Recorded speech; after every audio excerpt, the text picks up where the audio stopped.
भारत माता की, भारत माता की, भारत माता की, महाप्रभु जगन्नाथ की, महाप्रभु जगन्नाथ की।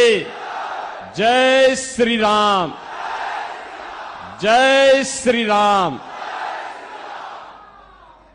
बहनों और भाइयों, मेरा सौभाग्य है कि आज मुझे महाप्रभु जगन्नाथ की इस पावन धराधाम पर महाभगवती के इस आंगन में, शहीदों की इस क्रांति धरा में आप सबसे संवाद का अवसर प्राप्त हो रहा है। इस अवसर पर इस पावन धरा को नमन करते हुए आप सभी का मैं हृदय से अभिनंदन करता हूं, स्वागत करता हूं। मंच पर उपस्थित भारतीय जनता पार्टी के वरिष्ठ नेता, छत्तीसगढ़ से शिक्षा मंत्री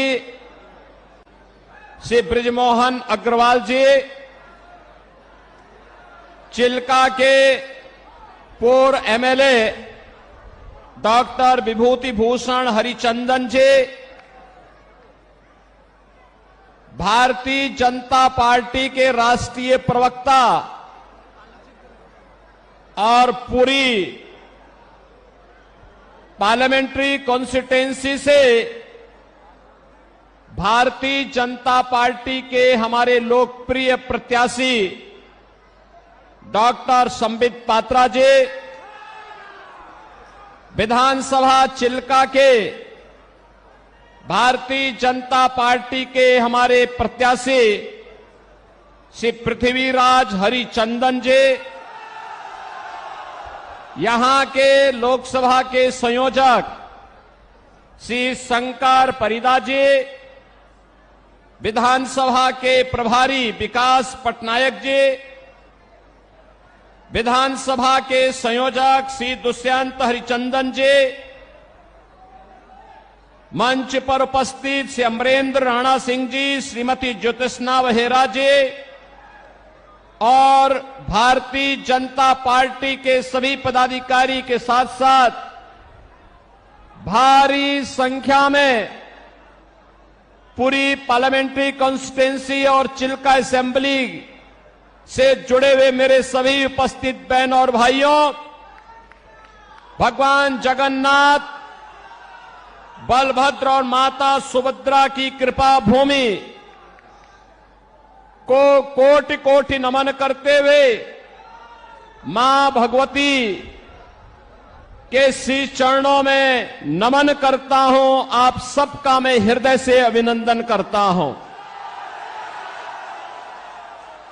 ये मेरा सौभाग्य है कि मैं मर्यादा पुरुषोत्तम प्रभु श्री राम की पावन धरा अयोध्या से,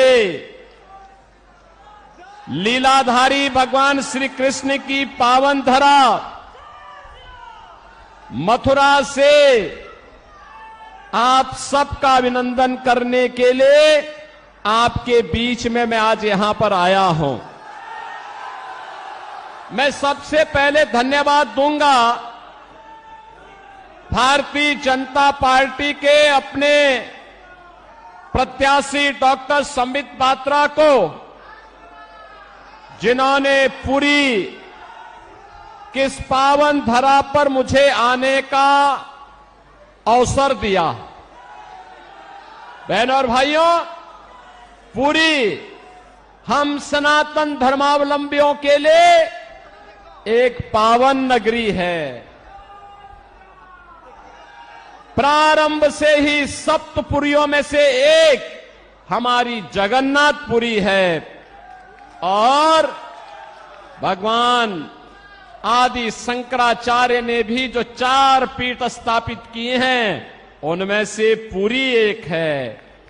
पुरी के बगैर भारत की सनातन परंपरा की कल्पना भी नहीं की जा सकती है। और इसीलिए जब मैं यहां आया हूं तो मां भगवती के श्री चरणों में यही प्रार्थना करने के लिए आया हूं कि आपको भी, हम सबको भी इतनी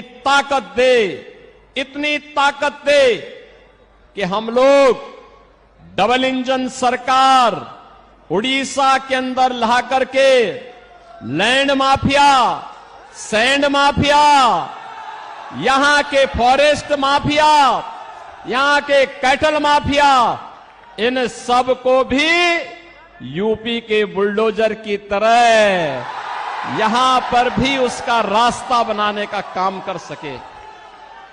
बहनों और भाइयों, आज आपने देखा होगा जब सरकार बीजेपी की बनती है और नरेंद्र मोदी जी जैसा नेतृत्व मिलता है तो फिर आपको लगता होगा कैसे परिवर्तन आता है।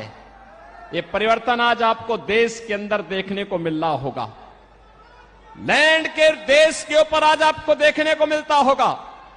दुनिया के अंदर भारत का सम्मान बढ़ा है, भारत की सीमाएं सुरक्षित हुई हैं, आतंकवाद पर नियंत्रण हुआ है, नक्सलवाद नियंत्रित हुआ है। अब तो कहीं पे पटाखा भी फट जाए ना तो पाकिस्तान पहले सफाई देता है, कहता है कि साहब मैंने नहीं किया है, क्योंकि इसे मालूम है ये नया भारत है, मोदी का भारत है। ये छेड़ता नहीं, लेकिन कोई छेड़ता है तो उसको छोड़ता भी नहीं है, और इसीलिए पाकिस्तान सफाई देने की मुद्रा में आता है। बहनों और भाइयों, मोदी जी के नेतृत्व में डेवलपमेंट के जो कार्य भारत के अंदर हुए हैं, आज आप देख रहे होंगे हाईवे, रेलवे, हाईवे में 4 लेन, 6 लेन, 12 लेन हाईवे बन रहे हैं। तेजी के साथ नया इंफ्रास्ट्रक्चर खड़ा हो रहा है। रेल मीटर गेज से अब ब्रॉड गेज में, अब मीटर गेज की ट्रेन नहीं, अब बुलेट स्पीड से चलने वाली वर्ल्ड क्लास ट्रेन की सुविधा मोदी जी पूरे देश के अंदर, कहीं वंदे भारत के रूप में, कहीं अमृत भारत के रूप में, कहीं नमो भारत के रूप में देने का कार्य कर रहे हैं। IIT, IIM, triple IT, NIT, AIIMS, world class university, और बहनों और भाइयों, हर घर नल की योजना के माध्यम से शुद्ध पेयजल की आपूर्ति पूरे देश के अंदर उपलब्ध करवाने की बड़ी कार्य योजना को भी मोदी जी ने लागू किया है। गरीब कल्याणकारी योजनाओं को लेकर के जब डबल इंजन की सरकार होती है तो कितना लाभ मिलता है। आज इसका लाभ उत्तर प्रदेश जैसे राज्य लेते हैं। देश के अंदर 80 करोड़ लोगों को फ्री में राशन की सुविधा मोदी जी पिछले 4 वर्ष से उपलब्ध करवा रहे हैं और अगले 5 वर्ष तक उपलब्ध करवाएंगे। लेकिन उड़ीसा में यहां की सरकार, नवीन पटनायक की सरकार, नौकरशाहों से ऐसी घिरी हुई है कि वह फ्री में राशन की सुविधा को भी अपने नाम से भुनाने का काम करती है। मोदी जी पूरे देश के अंदर 60 करोड़ लोगों को पूरे देश के अंदर आयुष्मान भारत में 5 लाख रुपए की उपचार की सुविधा प्रतिवर्ष उपलब्ध करवा रहे हैं। लेकिन यहां पर नवीन पटनायक जी की सरकार यहां पर आयुष्मान भारत लागू नहीं होने देना चाहती है।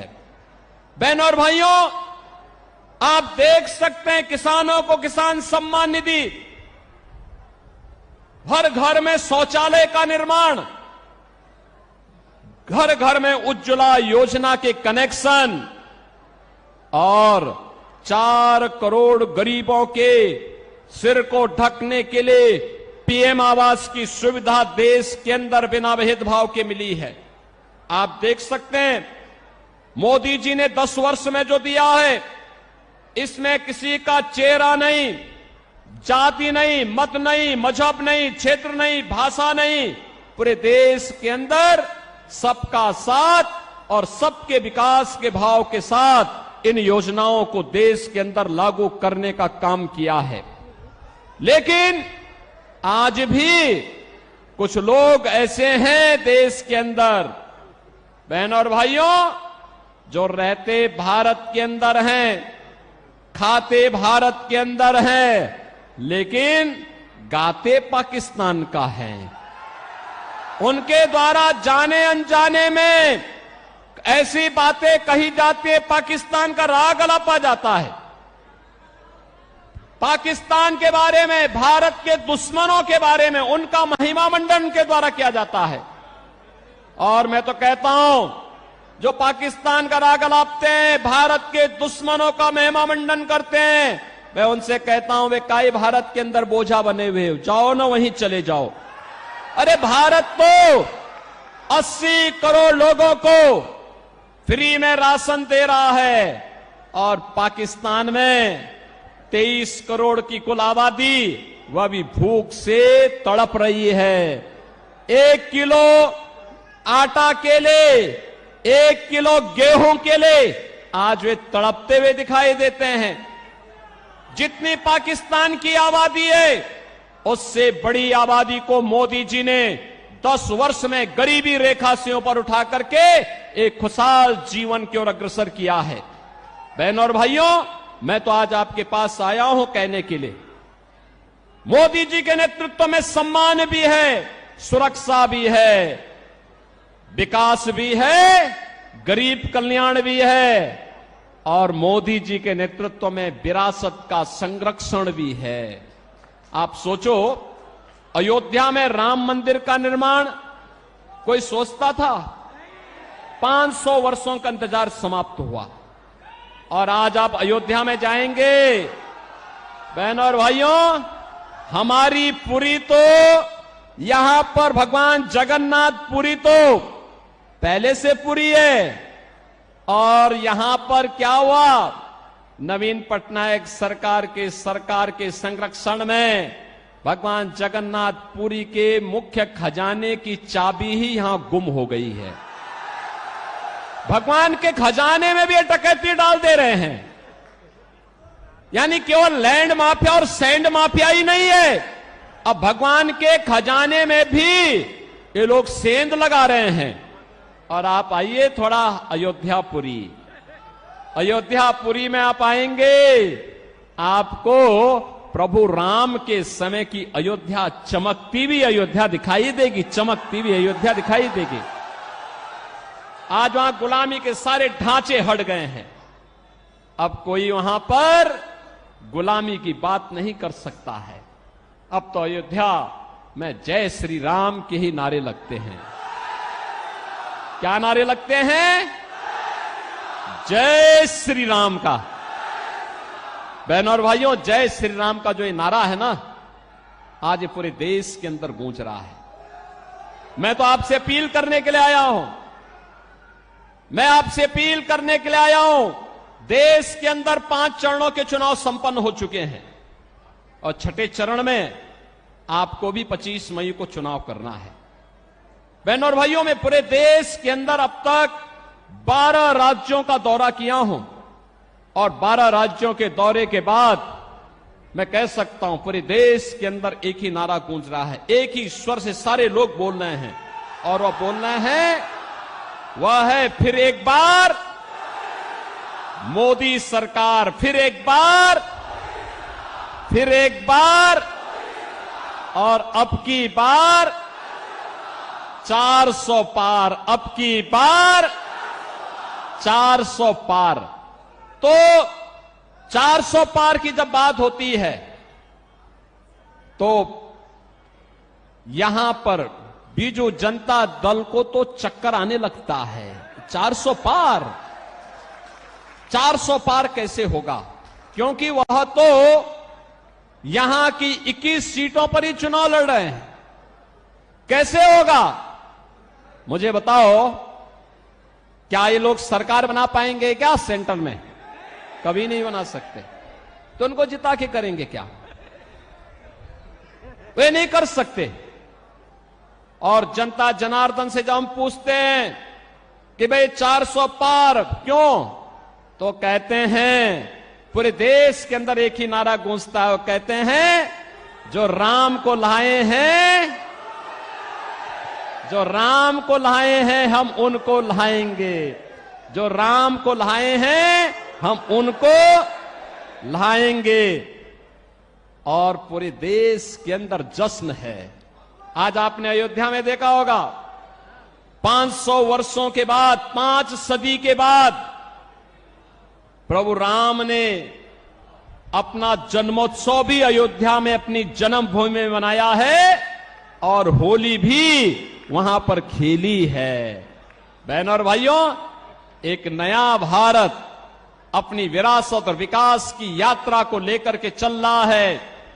दूसरी ओर आपके सामने मैं कहना चाहूंगा, चाहे वह बीजू जनता दल हो, ये तो नौकरशाहों से घिरी हुई सरकार है और नौकरशाही जब किसी सरकार को घेरता है तो तानाशाही को जन्म देता है। जनता जनार्दन से उसका कोई वास्ता नहीं होता है।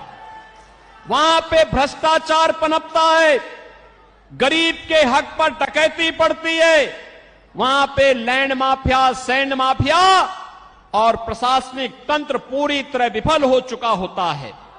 बहनों और भाइयों, किसी नौकरशाह को इतनी स्वतंत्रता और इतनी उसको अधिकार नहीं दे जा सकते, नहीं दे जाने चाहिए कि वो सत्ता का संचालन करने लग जाए। उसका काम सत्ता का संचालन करना नहीं है।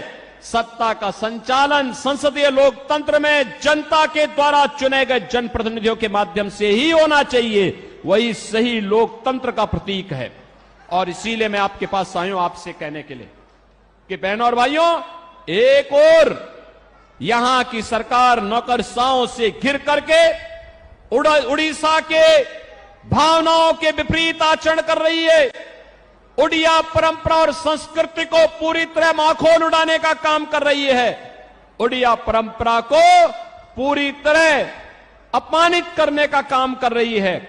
और दूसरी ओर देश के अंदर इंडी गठबंधन है, वे सब क्या करने जा रहे हैं?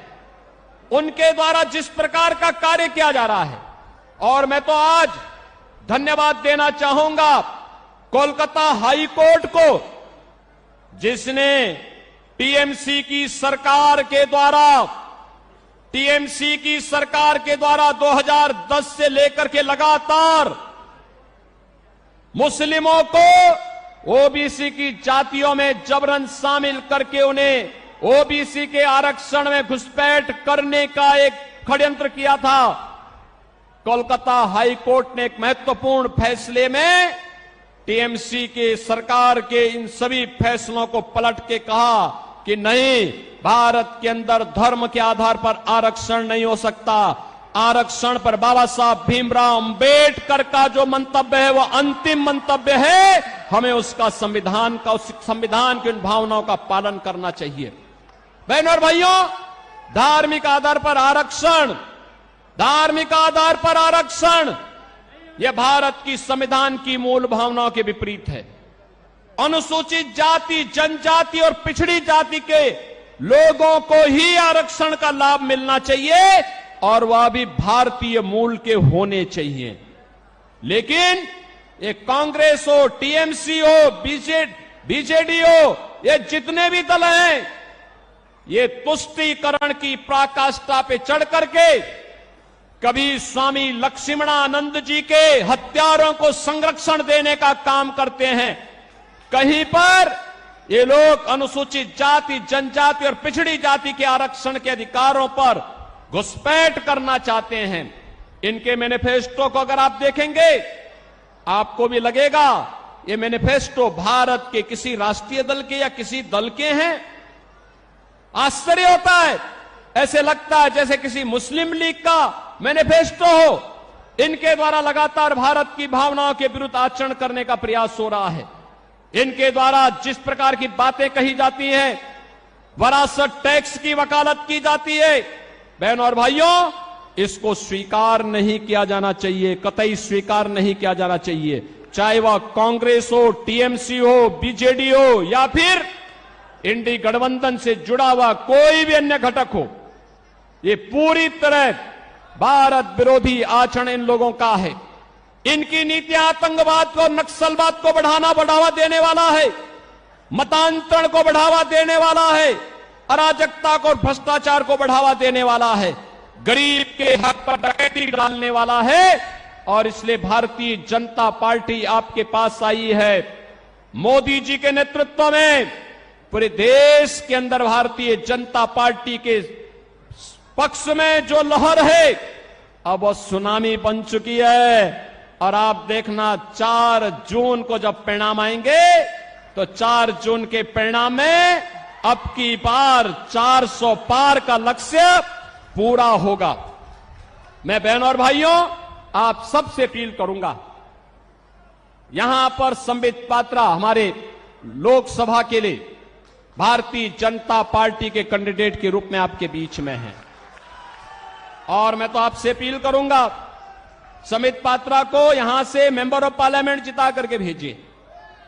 आप देखना जगन्नाथपुरी की कायाकल्प ऐसे ही वे करेंगे जैसे अयोध्या का हुआ है और काशी का हुआ है। हम लोग सपोर्ट करेंगे, उनको पूरा समर्थन करेंगे। और मैं तो कहूंगा संबित पात्रा जी से भी कहूंगा और पृथ्वीराज हरिचंदन जी से भी कहूंगा कि चुनाव के बाद हमारे पुरी के इन बहनों और भाइयों को लेकर के एक बार अयोध्या धाम का भी दर्शन करने के लिए आए, अयोध्या का दर्शन करने के लिए आए। अयोध्या में हम स्वागत करेंगे, क्योंकि पुरी के लोग आएंगे तो हमारे लिए मेहमान होंगे, क्योंकि हमारे भगवान जगन्नाथपुरी से, मां भगवती के इस धाम से जब वहां पधारेंगे तो हमारे लिए तो अतिथि होंगे। और आप देखेंगे जब डबल इंजन की सरकार काम करती है तो विकास कैसे बुलेट ट्रेन की स्पीड से आगे बढ़ती है, इसका नजारा आपको यहां पर भी देखने को मिलेगा। और इसलिए मैं आप सबसे अपील करूंगा, भारतीय जनता पार्टी के हमारे सभी कैंडिडेट डॉक्टर संबित पात्रा को यहां पे पार्लियामेंट्री कॉन्स्टिट्यूंसी के लिए और श्री पृथ्वीराज हरिचंदन को यहां की असेंबली के कैंडिडेट के रूप में कमल चुनाव चिन्ह पर भारतीय जनता पार्टी के प्रत्याशियों को भारी बहुमत से विजयी बनाने की मैं आपसे अपील करता हूं। आप इन्हें जिता करके भेजेंगे, पुरी जिता के भेजेगा, चिल्का जिता के भेजेगा, सभी लोग सहमत हैं, कमल खिलेगा, फिर से खिलेगा। और संबित पात्रा आपके पक्ष को देश के अंदर देखो किस मजबूती के साथ रखते हैं। आप देखते होंगे प्रभावी ढंग से अपनी बात को रखते हैं। भारत की सनातन परंपरा के बारे में, भारत की सम्मान की बात को लेकर के, भारत की सुरक्षा के मुद्दे को लेकर के, भारत के विकास के मुद्दे को लेकर के, भारत के गरीब कल्याण के मुद्दे को लेकर के, और उड़ीसा के सम्मान और स्वाभिमान के मुद्दे को लेकर के भी उतनी ही मजबूती के साथ वे अपनी बात को रखते हैं। और इसलिए मैं चाहूंगा इन दोनों को भारी बहुमत से विजयी बना करके आप पार्लियामेंट के लिए श्री संबित पात्रा को और असेंबली के लिए श्री पृथ्वीराज हरिचंदन को भारी बहुमत से विजयी बनाने की अपील आपसे करता हूं। सभी सहमत हैं?